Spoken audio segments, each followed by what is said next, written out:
Ah, you're here. We should get going then. Xavier and the others should be filming soon. How's it going? Have you managed to figure out the location of your home yet? I've narrowed down a few potential locations. We just need to take a sample from each one. Once the equipment analyzes them, we should know the exact location and where to find the entrance. Great! We should get started then.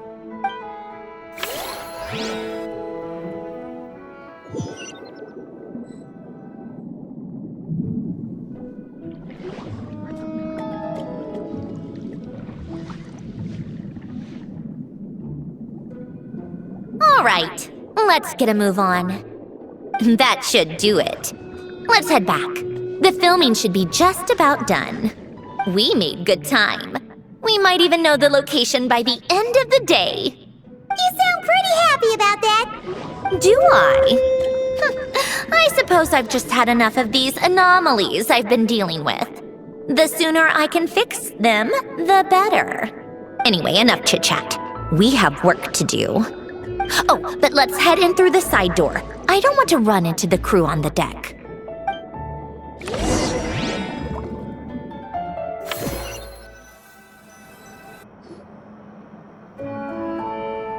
All right, now we just need to wait for the results.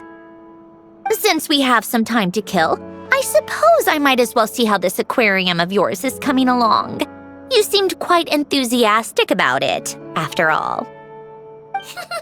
It's really coming together!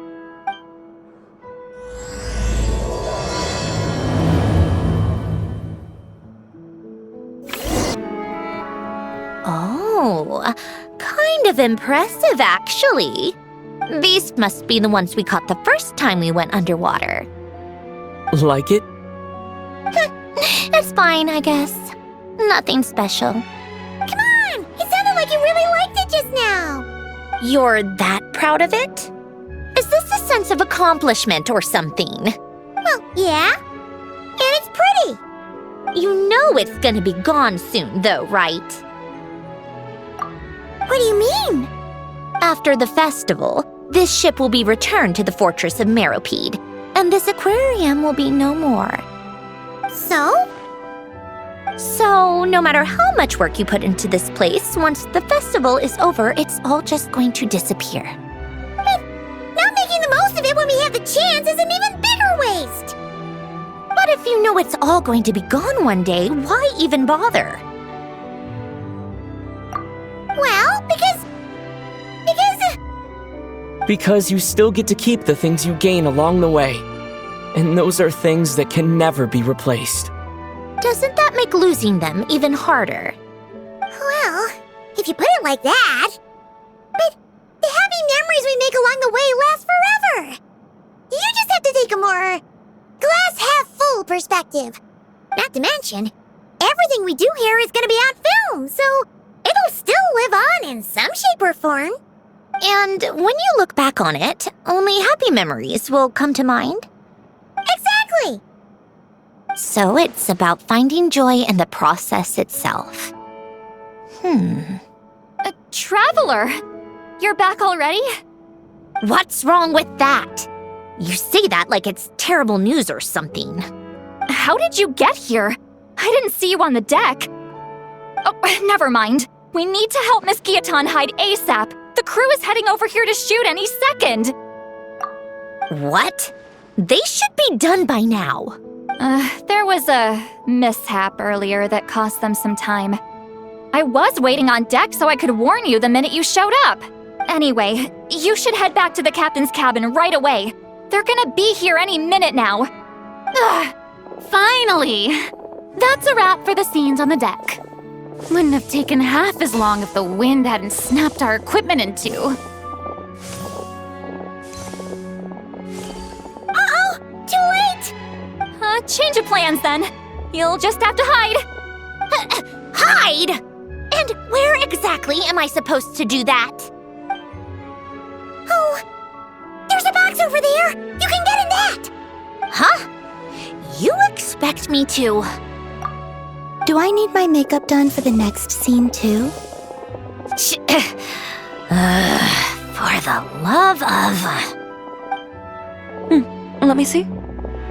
Maybe just a quick touch-up. Huh? Traveler and Paimon? What are you doing here? I thought you took the day off to take care of something. Huh?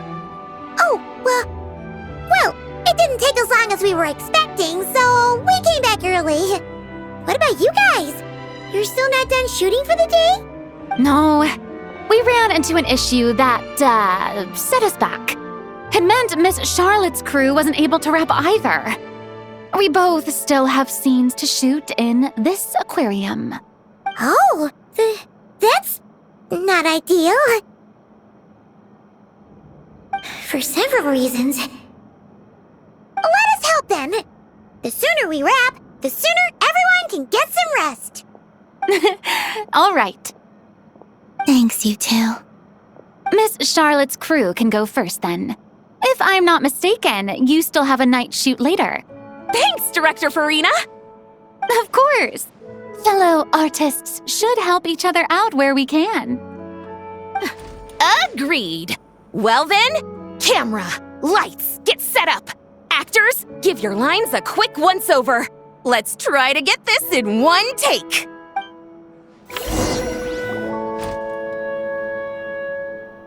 All right, places, everyone! And 3, 2, 1, action! So, the story ends like this. But when Duke Saint Germanus departed, he clearly said that everything was beyond redemption. Huh? That sounds familiar. Wait, it's from that novel I came across while researching the numerological array. He's only a genius when it comes to mechanics, and everything else, he's just an ordinary person. Huh? What was that noise? Whatever, I'll just fix it in post. Miss Jacoba, please don't speak as if I were the accomplice. Not so hard. This box isn't sturdy enough for that. This is why I keep saying, don't put too much trust in Clockwork Mecha. Unlike humans, machines don't have a heart. A heart? That's right. It's what's on the inside. It's also referred to as someone's soul, or likened to free will. You can think of it as a person's core, what makes them unique. In general, though, people don't believe machines are capable of having a soul. You said my emotion module was faultless. It is, but that's not quite the same thing. Do you think I have one then? A heart? I don't think so. I know so. The question is, do you recognize it within yourself? That's where you're wrong. I can't believe this. Forcing me to hide in a box and listen to this drivel. Me. In the end, clocks tick through tranquil years. Fish swim in crystalline springs. No matter how grand a dream is, it will fade away like this. Forlorn, wordless, silent. And cut. That was a long one. What did you think? If she makes them do another take, I'm going to flip a lid. And not just the one to this box. Well, there were some weird audio things going on, but acting-wise, it was great! It's a keeper! Perfect! That means I can get out of this box. It's our turn.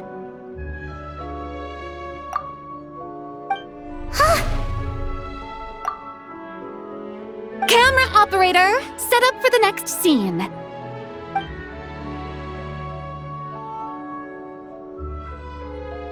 In this one, our protagonist peruses an aquarium in a foreign land and gets swept up in memories of her friend. So, in terms of lighting, that's the vibe we're going for. Got that? Shoot, Paimon thought there'd be a break and Sandrone could slip away. What are we gonna do now? Break a leg! Yep, we're headed off to shoot our next scene.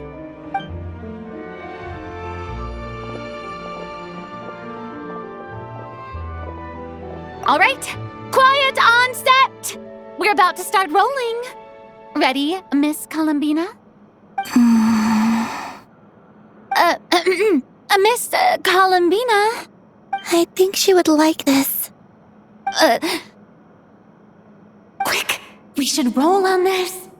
It doesn't forage with the others, or prey upon its smaller kin. Instead, it remains where it is, cradled in the coral's quiet beauty, as though the raging cyclones above are of no consequence. And yet, she still stood before the cyclone in the end. So I think that story has it wrong. She is no different than us. She has a heart. Columbina.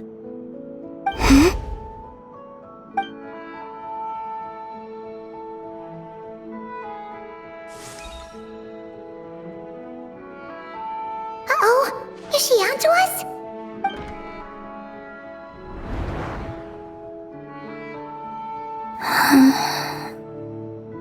What is she doing? Cut! You okay, Columbina?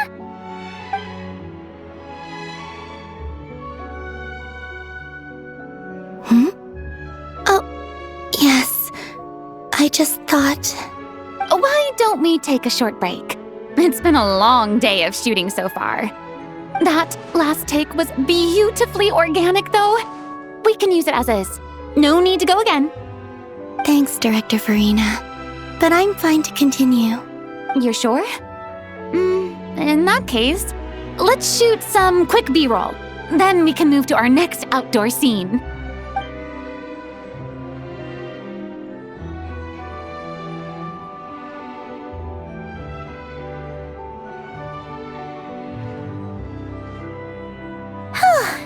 We're in the clear this time. Ugh! Absolutely suffocating. You okay, Sandrone? Right as rain. Come on, let's go check the test results. It's time for me to go home. All right, it should be around here. Give me some space. I'll activate the water insulating mechanism.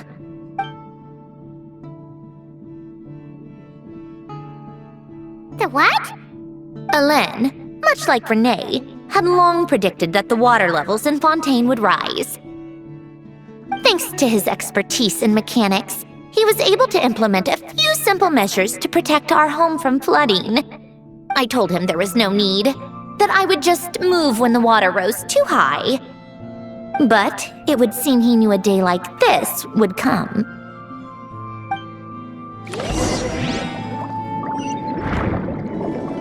All right, the silt has been cleared away. Go activate the mechanism for the first sluice gate. That will fill the empty middle chamber with water.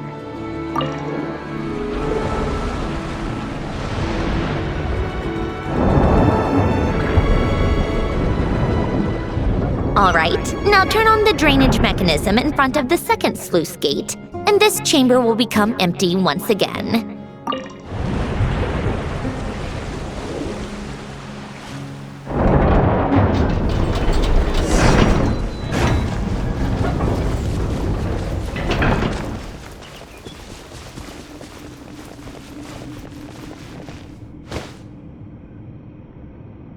So, this is where you used to live? It's beautiful! There's even a garden! Back when I lived here, it was my job to tend to the potted plants and flower beds. Still growing strong even after all this time. Who would have thought? If the weather was nice, I would take Hélène out in his wheelchair and we would go for a walk.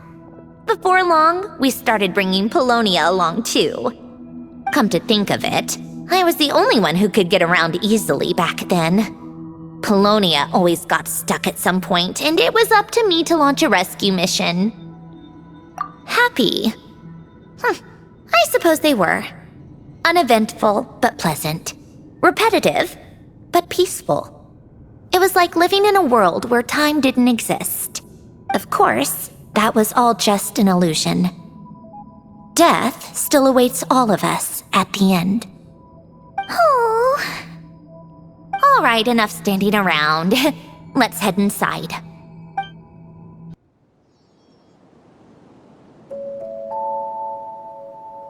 Yep, this place is exactly how I left it. Nothing has changed.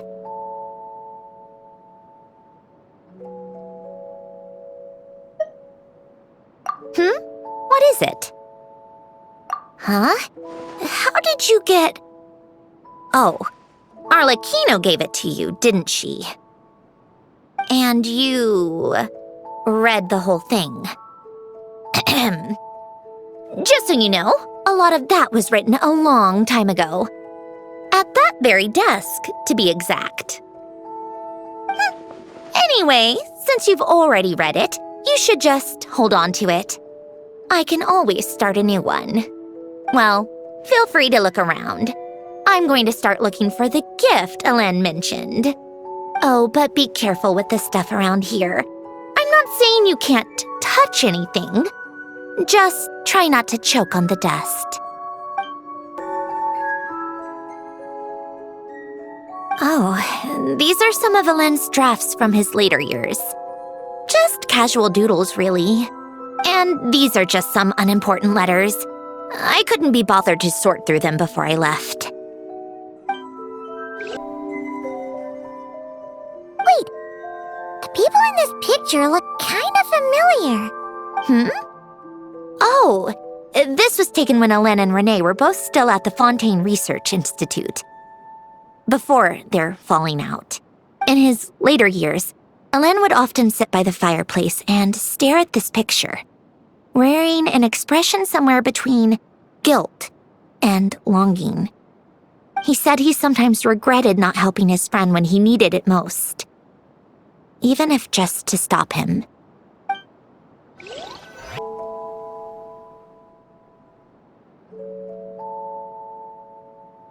This was Elen's workbench. Later on, of course, it became mine. It's where both Polonia and I were brought to life. Before Elen was bedbound, this is where he would teach me about mechanics. I would sit and listen, chiming in with questions here and there. Later on, when he got too sick, I took over and would work on Polonia here.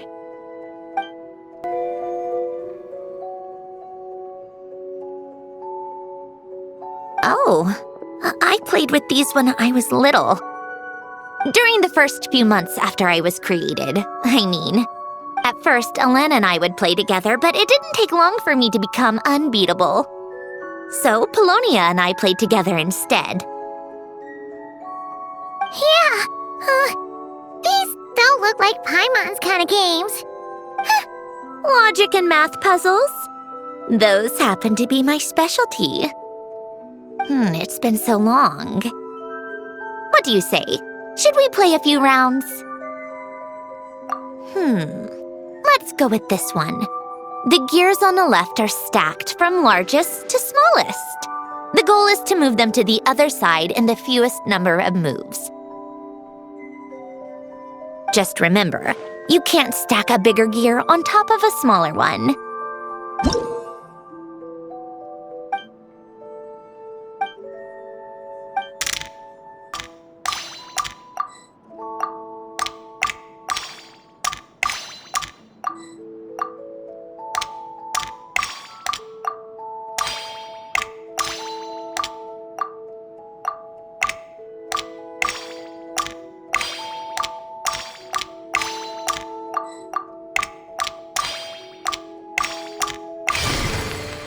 Looks like it took you a few extra moves.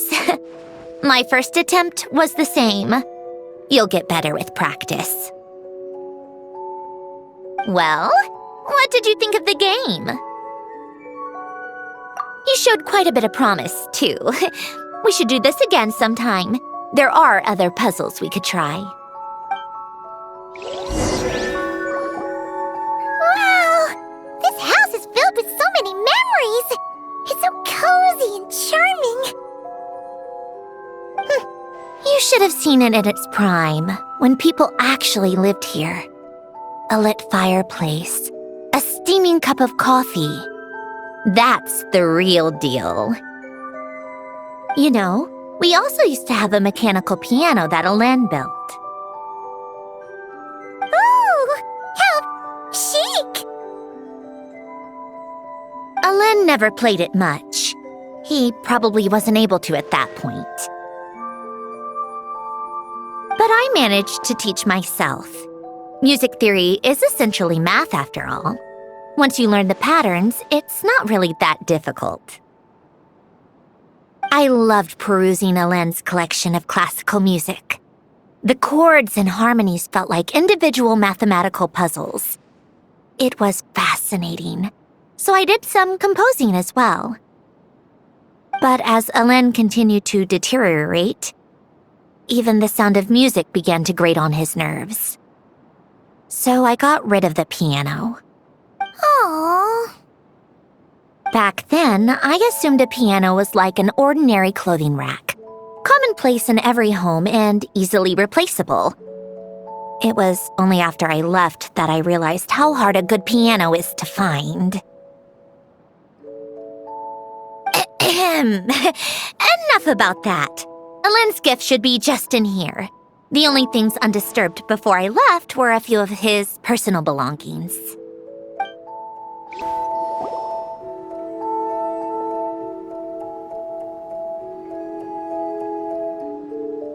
Wait, there's a hidden compartment at the back of this box. Looks like it's locked with some kind of gear mechanism. Knowing you, Alen, I'm guessing it goes like this, then like this.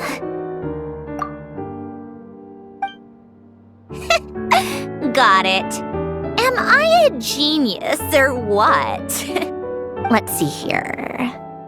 A box? Well, you gonna open it?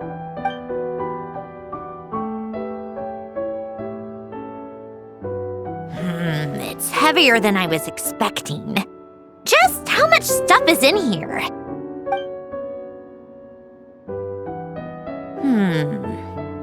A letter? And a bunch of junk underneath it. None of it seems that important. Wait a second. This should be it. A cube? It's a multidimensional algorithmic core. Alen would use it to store information. Only Polonia and I have access. All right, I'll start looking into the core and the letter. Feel free to go through the rest of the stuff and see if there's anything useful.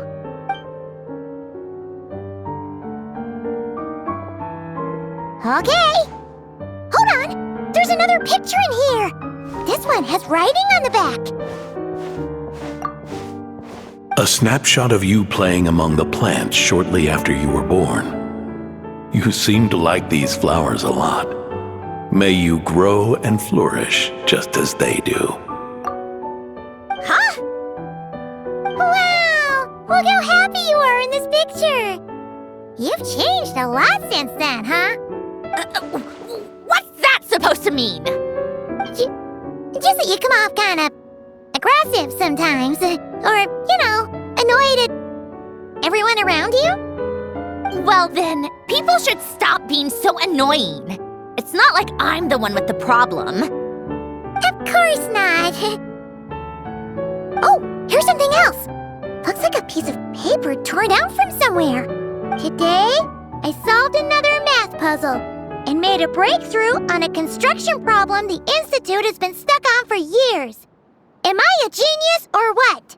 No, wait, that's From now on, I should have people address me as Her Highness the Clockwork Princess, unraveler of all reason. Nope. No more of that. I thought I tore this page out. You wrote this? Then how did it get Wait, there's more writing at the bottom! You seem to have developed a distaste for this particular entry, considering I found it in the trash. I'm sorry, but I could not help but hold on to it. Forgive me. Lynn! Don't be embarrassed. Everyone goes through a phase like that. Nonsense! I wasn't even the one who wrote that! It must have been Polonia. That's enough. I told you it was Polonia. You know what? We're done with this. No more rifling around in the box.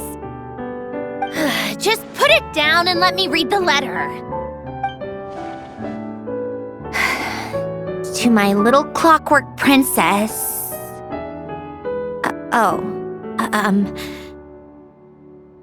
Not another word.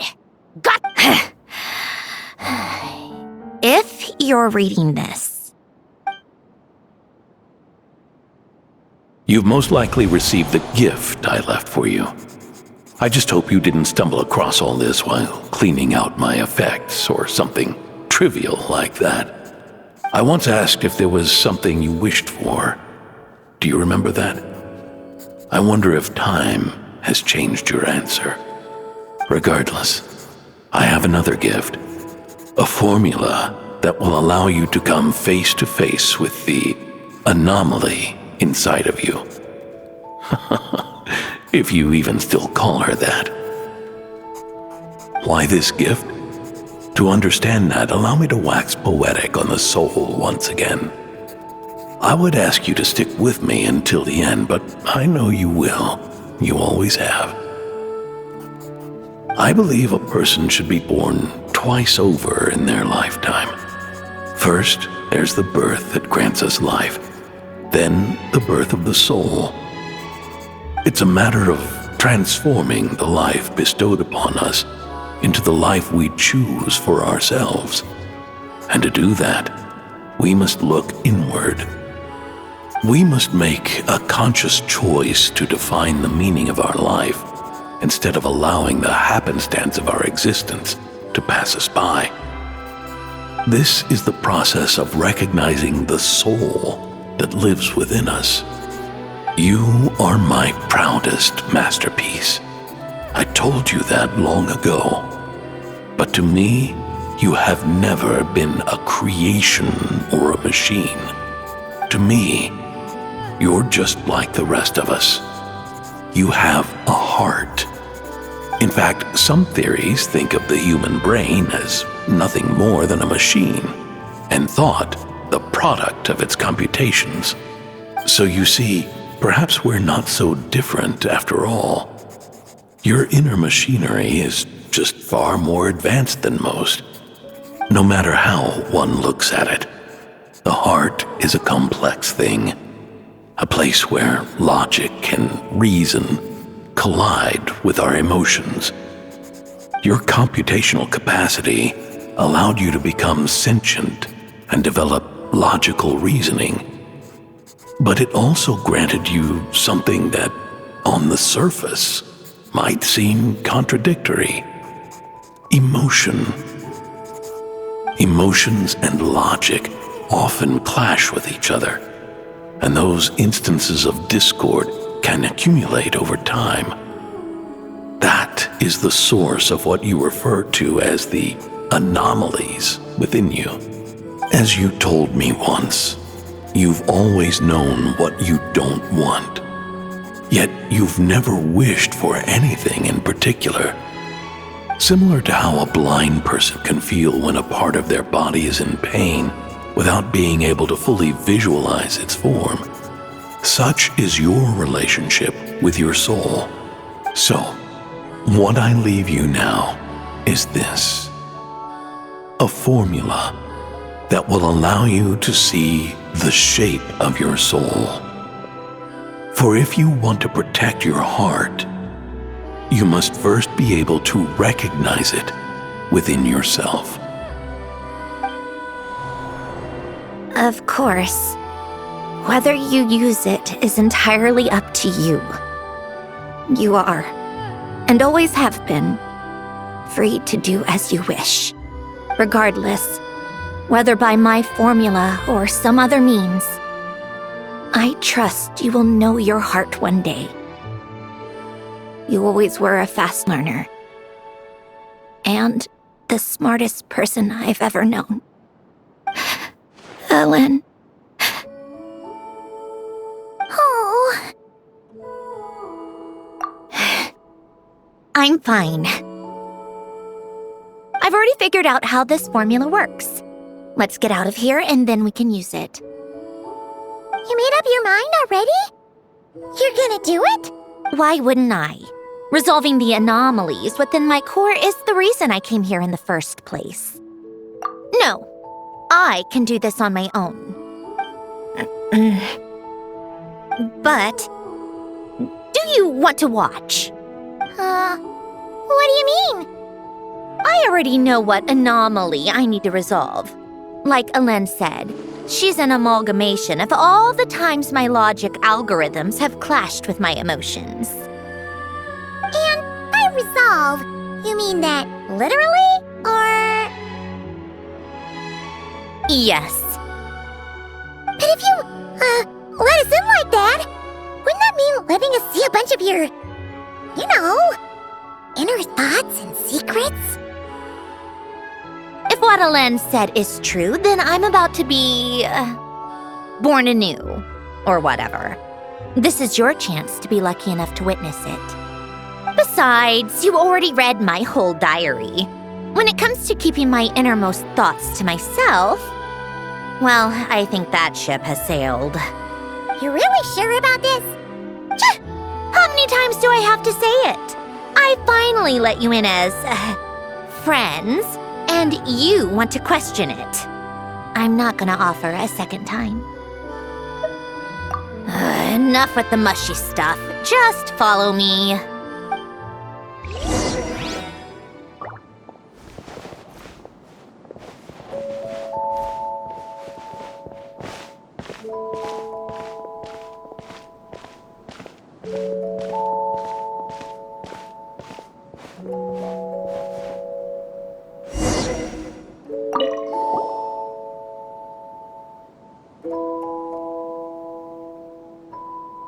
Right. With the numerological array, I can construct a simple formula that will allow you to experience what I see and hear in real time.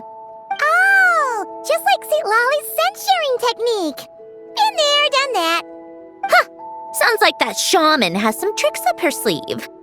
The arcane and the mathematical are both fundamental laws of this world. Being able to achieve a similar result through both isn't surprising.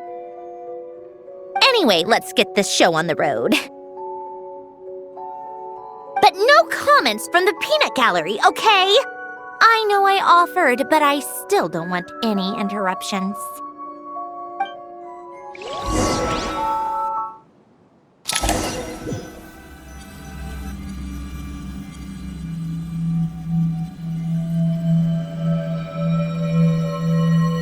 Is this my heart? No, it's probably just the result of Ellen's formula. A space dedicated to resolving anomalies. Huh. But it looks like the walls are all... mirrors? You made it. About time. Is that me? From the past? You just spoke of anomalies. Well, here I am. What happens when emotion contradicts reason? Shall we sit down and talk?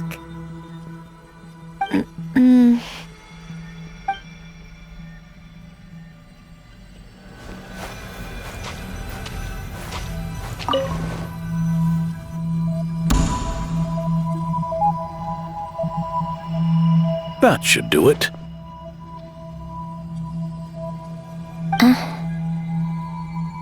Hello?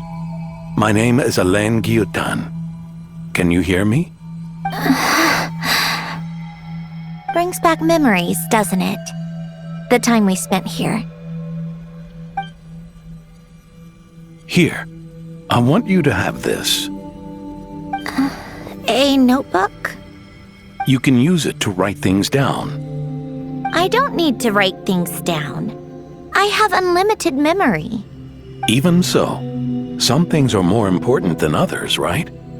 You can use it to write about the things that matter. So you wish me to carry out a basic priority sorting operation? I suppose you can think of it like that for now. But journaling is also an act of finding oneself. Much like we use wooden stakes to guide a plant to grow in a certain manner, what we choose to write down gives the soul much-needed direction. In the act of choosing what to forget and what to hold on to, we decide what kind of person we want to become. I don't understand. Like I said earlier, I don't need something like this. This is where we were born, where our life began. Mornings of tending to the garden, afternoons spent cleaning, reading, or studying. Evenings of cozying up by the fire, listening to Alen share stories about his past. Alen, What is it? what are you drinking? Oh, this? It's coffee. It, makes me more productive. I want to try it. Oh, okay. Here. Bitter. Speaking of, why did you design me with senses? Taste, smell, touch. Well, I'm not quite sure. It just felt like the right thing to do. I suppose I hoped you might have a life of your own one day, and that you deserve to experience all life has to offer. Oh. Still bitter. But the smell is nice. I thought those peaceful days would go on forever. You know that's not possible. Maybe. But how was I supposed to know the end was just around the corner? That was just bad luck, was it? Well, it certainly became a pattern, now didn't it?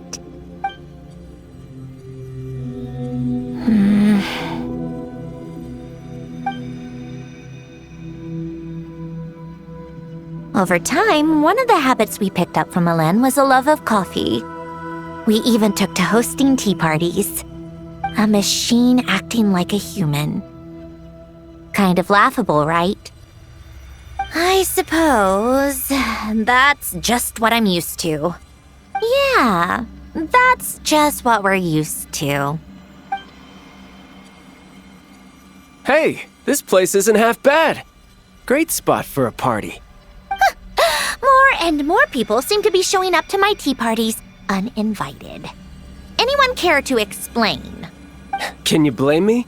I saw Columbina leading Capitano somewhere, and I had to see what that was about. I had simply asked Columbina where I might find Arlecchino. I have business to discuss with her, and Columbina suggested looking here. Tartaglia and I were unaware that this was a private gathering. Apologies for the intrusion. It won't be for long. Whatever. Just add it to the list of annoying things that have happened today. What's one more? Since you're here, you might as well stay for a cup of tea. See? Told you she wouldn't mind. Much obliged, Sandrone. Well, look who we have here.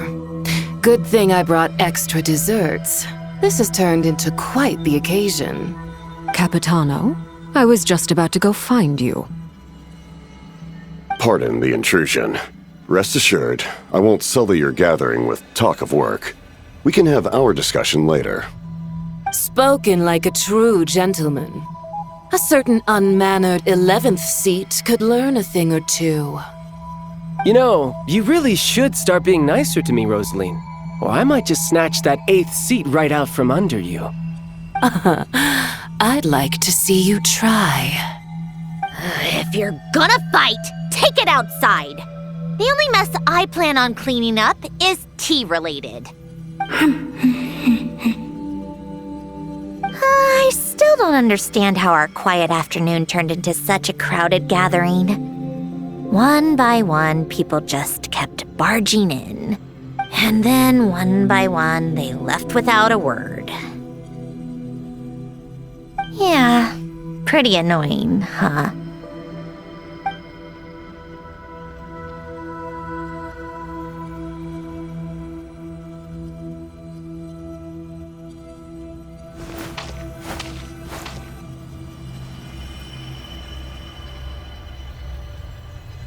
Of all my days with the Fatui, the times I spent with you, Arlecchino, and Rosaline, they were my favorite. Goodbye, Sandrone.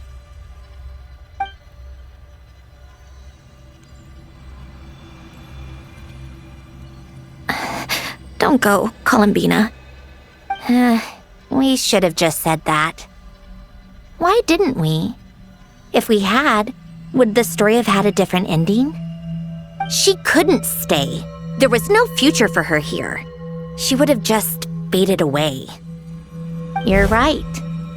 I suppose that's why you call me an anomaly.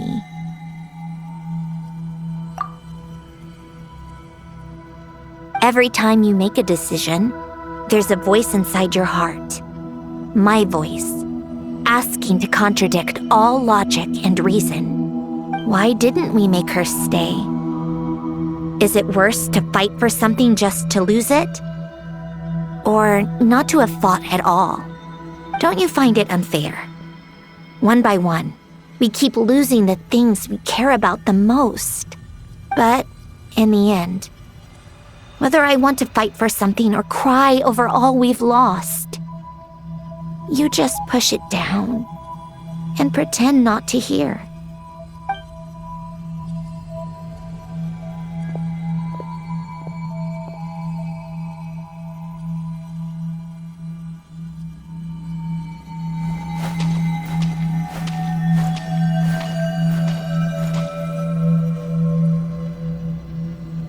And now, even Polonia, the other half of Elend's legacy, the last remaining member of our family.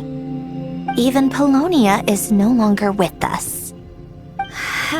I did everything I could, but it's just like Elend always said. Polonia was one of a kind. There was no replicating what he managed to create. Don't you feel like our connection to the past is fading bit by bit? Like, even the things we have left are slowly slipping away. I suppose. But you can't move through life without having to say goodbye. And even as we experience loss, there are always new things to be gained. Ever so logical. What's your take, then? It feels like the more I care about something, the faster the world takes it away. It sounds so stupid, but I can't help it. That's the hand life has dealt me time and time again. Why even fight for something that's just going to be lost in the end? Better to never have had it at all. Better if it would all just disappear. Dark, I know. But the heart wants what it wants. Maybe the stellar linchpin appeared because of me. Because of what I wish for. I don't think so. Yeah, probably not. What an anomaly wants goes against all logic and reason after all. Well, go ahead and do what you came for. You're here to resolve the anomaly, aren't you? Yes. What's it gonna be? Keeping me imprisoned here like before? Or eliminating me entirely, like debugging a code? That might actually be a mercy. I don't care. I just don't want to experience the pain of loss ever again. Go ahead. I'm ready.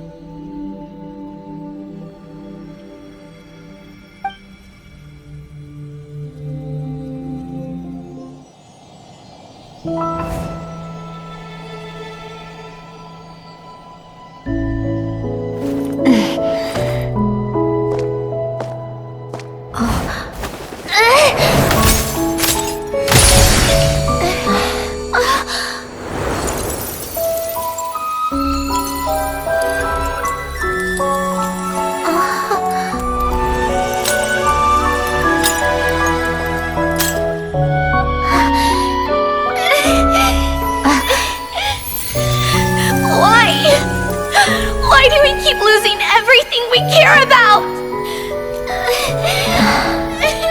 I know it hurts, but that's life. I wish... I know. I've always known. Because we've been one all along.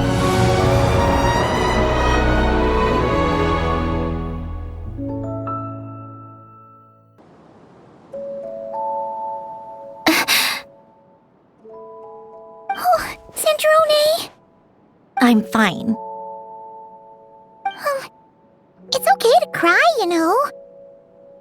Cry? You've gotta be kidding me.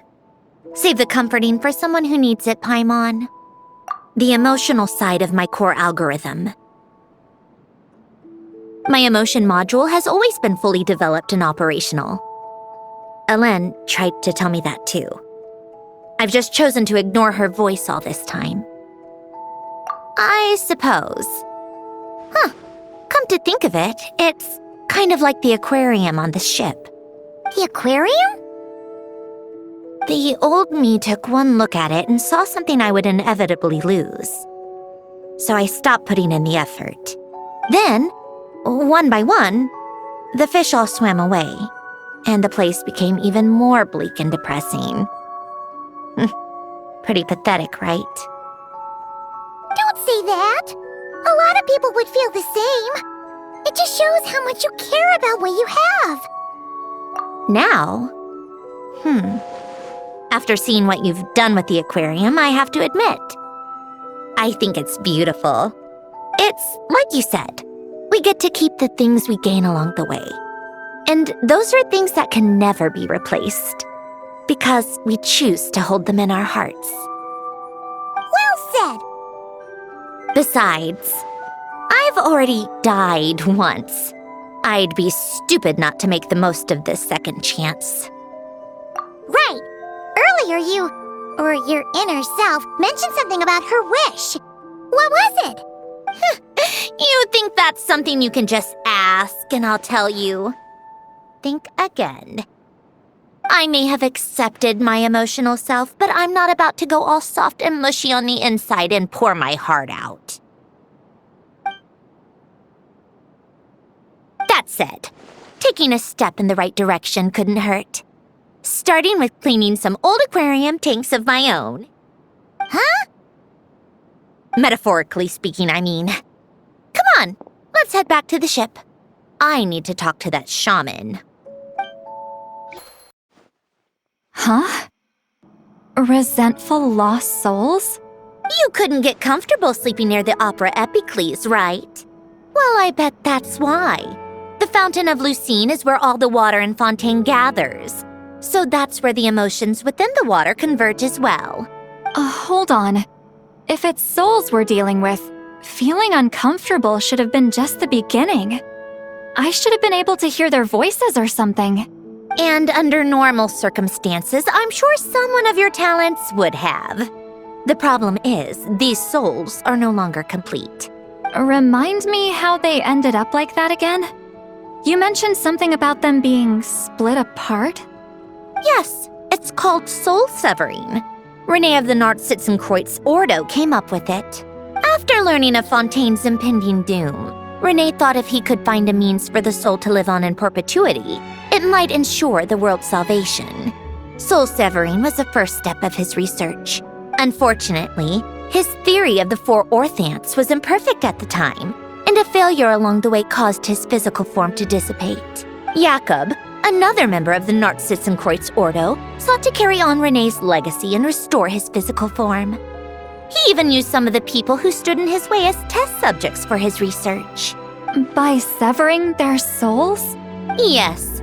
After Renee successfully awakened, the two continued their research, and all the severed souls ended up merging into Renee's consciousness.